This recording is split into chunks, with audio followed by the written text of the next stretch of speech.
اللہ رب العالمین احکم الحاکمین عز و جل کا ارشاد عالی شان قل یا اہل الکتاب تعالوا الى کلمۃ سواء بیننا وبینکم الا نعبد الا اللہ ولا نشرک به شیئا ولا يتخذ بعضنا بعضا اربابا من دون الله فإن تولوا فقولوا اشهدوا بأننا مسلمون۔ توحید اسلام کی اساس ہے،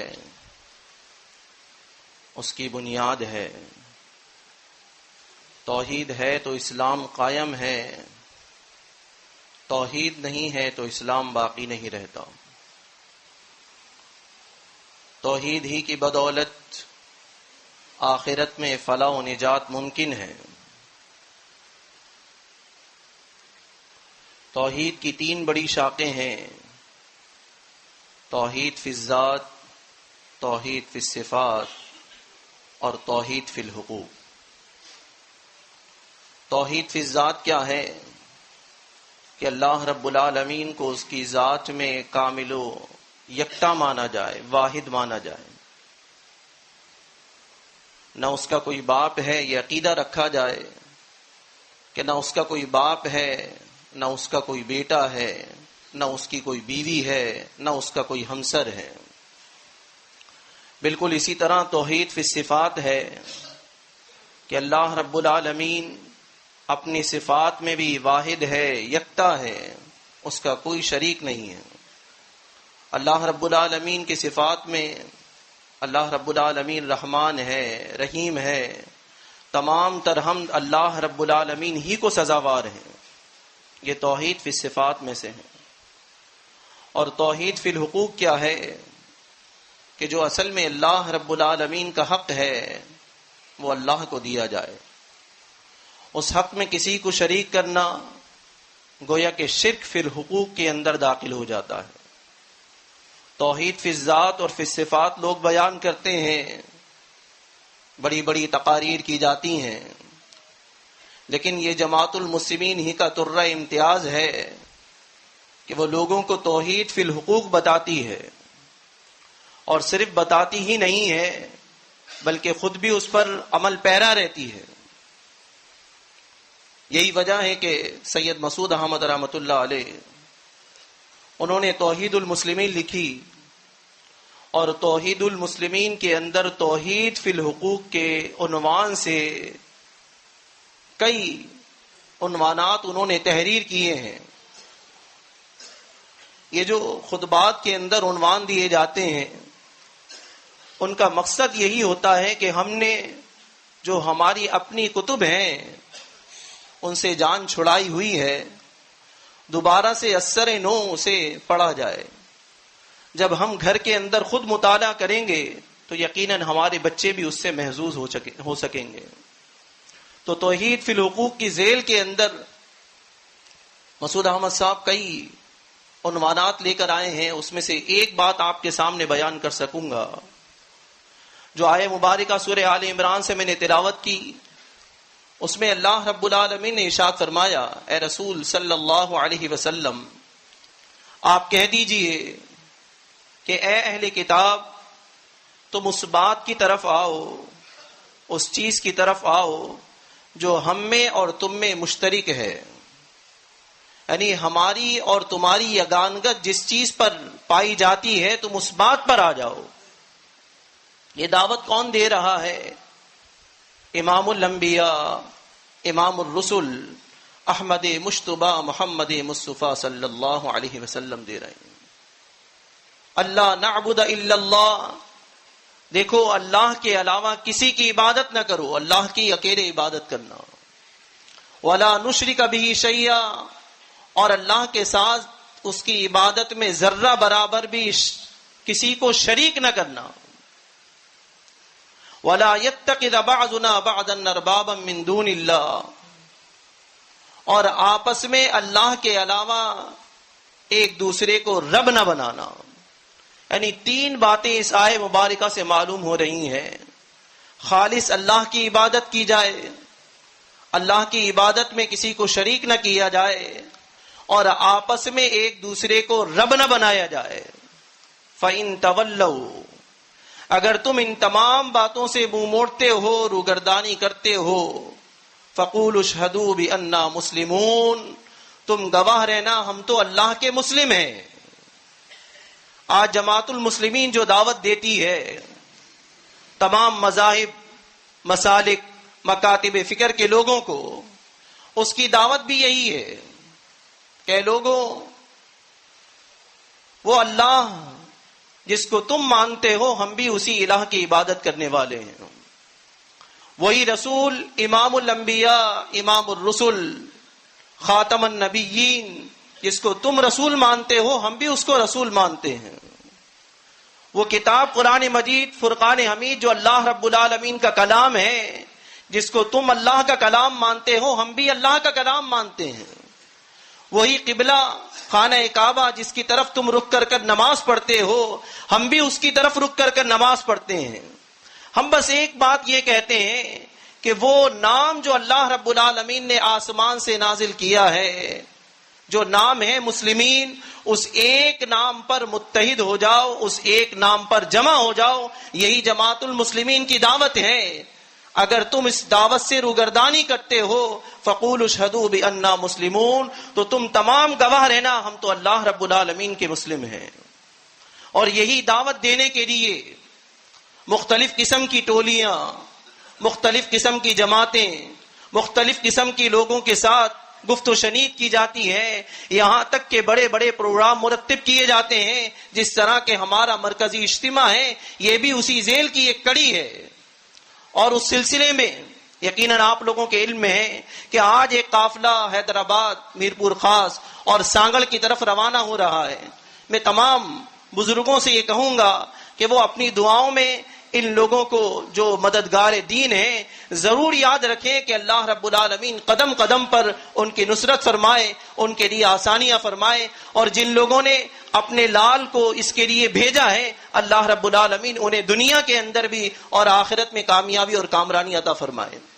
بہرحال ہم بھی یہی دعوت دیتے ہیں. فَإِن تَوَلَّوْا، اگر تم اس دعوت سے روگردانی کرتے ہو، فَقُولُوا اشْهَدُوا بِأَنَّا مُسْلِمُونَ، تو تم تمام گواہ رہنا ہم تو اللہ ہی کے مسلم ہیں. بہرحال توحید فی الحقوق کے اندر سب سے پہلی چیز جو ہے وہ یہ کہ خالص اللہ کی عبادت کی جائے.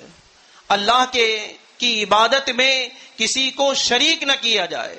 اور اللہ رب العالمین ہمیں توحید فی الحقوق سمجھنے کی اور اس پر عمل کرنے کی توفیق عطا فرمائے. اقول قولی ھذا لی ولکم استغفر اللہ استغفر اللہ.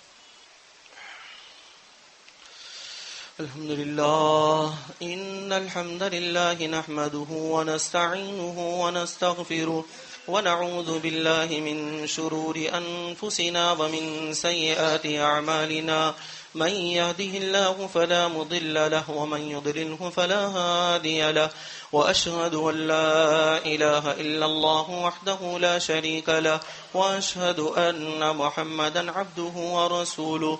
اللهم صل على محمد وعلى آل محمد كما صليت على إبراهيم وعلى آل إبراهيم إنك حميد مجيد. اللهم بارك على محمد وعلى آل محمد كما باركت على إبراهيم وعلى آل إبراهيم إنك حميد مجيد. أما بعد فإن خير الحديث كتاب الله وخير الهدي هدي محمد صلى الله عليه وسلم وشر الأمور محدثاتها وكل محدثة بدعة وكل بدعة ضلالة وكل ضلالة في النار. صحیح بخاری اور صحیح مسلم میں ہے، اللہ کے رسول صلی اللہ علیہ وسلم نے ارشاد فرمایا، حضرت معاذ رضی اللہ تعالیٰ عنہ ارشاد فرماتے ہیں، آپ نے فرمایا فقال علی معاذ، اے معاذ اتدرون ما حق العباد علی اللہ وما حق اللہ علی العباد. اے معاذ کیا تم جانتے ہو کہ بندوں کا حق اللہ پر کیا ہے اور اللہ کا حق بندے پر کیا ہے؟ کہتے ہیں میں نے کہا اللہ ورسولہ اعلم، اللہ اور اس کے رسول صلی اللہ علیہ وسلم بہتر جانتے ہیں۔ اللہ کے رسول صلی اللہ علیہ وسلم نے ارشاد فرمایا اے معاذ بندوں کا حق اللہ رب العالمین پر یہ ہے کہ وہ اللہ کی خالص عبادت کریں، اس میں کسی کو شریک نہ کریں، اور اللہ کا حق بندے پر کیا ہے کہ جب وہ خالص عبادت کرتا ہے اس کے ساتھ کسی کو شریک نہیں کرتا تو اللہ رب العالمین اس پر ذرہ برابر بھی عذاب نہ دے۔ یہ ہے اصل میں شرک فی الحقوق، یعنی اللہ رب العالمین کی عبادت میں جب ہم کسی کو شریک نہیں کریں گے تو اللہ رب العالمین کا حق کیا ہے کہ وہ اللہ رب العالمین ہم پر ذرہ برابر بھی عذاب نہیں دے گا۔ یہی ارشاد فرمایا وَاعْبُدُوا اللَّهَ وَلَا تُشْرِكُوا بِهِ شَيْئًا، اے لوگوں خالص اللہ کی عبادت کرو، اس میں ذرہ برابر بھی کسی کو شریک نہ کرو۔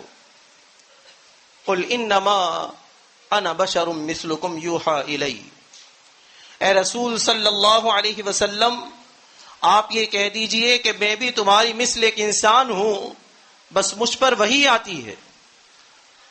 یہ وحی الہی ہی کی وجہ سے محمد الرسول اللہ صلی اللہ علیہ وسلم بظاہر تو آپ کی 2 آنکھیں، 2 کان، 2 ہاتھ اور 2 پیر ہیں، لیکن ان تمام اعضاء کے اندر اللہ رب العالمین نے وہ معجزاتی کیفیات رکھی تھی کہ کسی ایک بندہ، کوئی ایک آدمی بھی اس کا مقابلہ نہیں کر سکتا۔ یعنی قطرہ جو ہے وہ سمندر کا مقابلہ کر سکتا ہے؟ یقیناً نہیں کر سکتا۔ آج افسوس ہے کہ لوگ محمد الرسول اللہ صلی اللہ علیہ وسلم کی شان میں گستاخیاں کرتے ہیں، آپ کی عصمت دری کرتے ہیں۔ جماعت المسلمین کا یہ عقیدہ ہے کہ محمد الرسول اللہ صلی اللہ علیہ وسلم کی شان میں جو شخص بھی ذرہ برابر بھی گستاخی کرتا ہے، بے ادبی کرتا ہے، یقیناً وہ کفر کا مرتکب ہے۔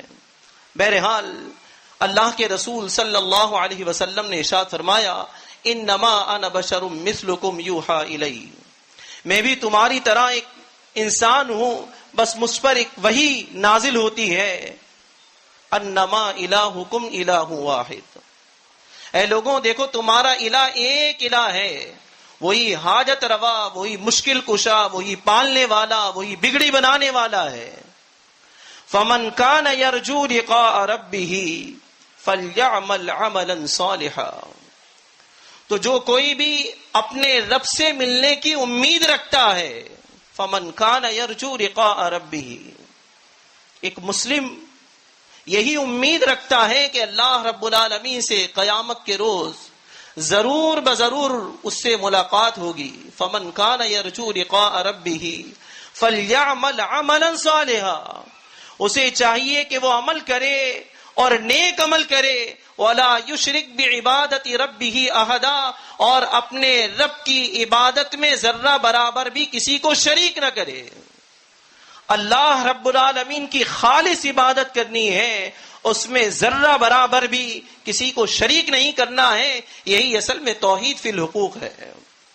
اللہ رب العالمین سے ہم التجا کرتے ہیں اور یہ کہتے ہیں ایاک نعبد، اے اللہ ہم تیری ہی عبادت کرتے ہیں۔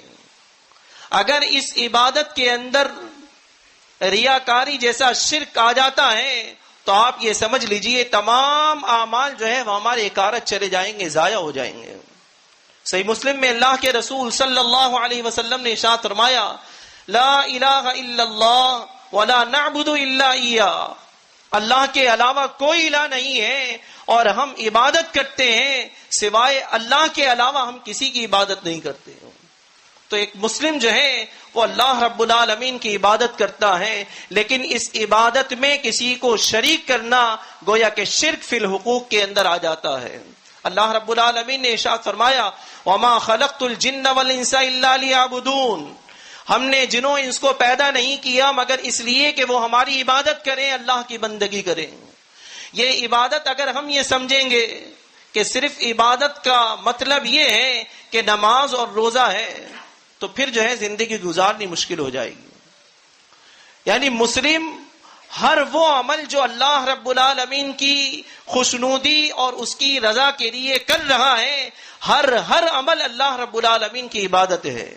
اگر ہم راستے سے اگر کچھ صاف کرتے ہیں، کانٹا بھی ہٹاتے ہیں، محض اللہ رب العالمین کی رضا اور اس کی خوشنودی مقصود ہے، تو آپ یہ سمجھ لیجئے یہ عمل جو ہے وہ ہمارا عبادت بن جائے گا.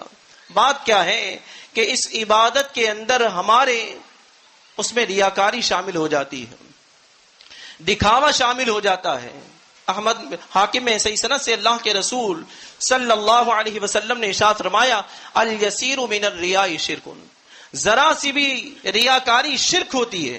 یعنی ہم نماز پڑھ رہے ہیں اور نماز جیسی عبادت اگر ہم یہ کہتے ہیں کہ فلاں آدمی کو دکھانے کے لیے میں وہ نماز ادا کر رہا ہوں، تو میری نماز جیسا جو عمل ہے وہ رائے گاں چلے جائے گا.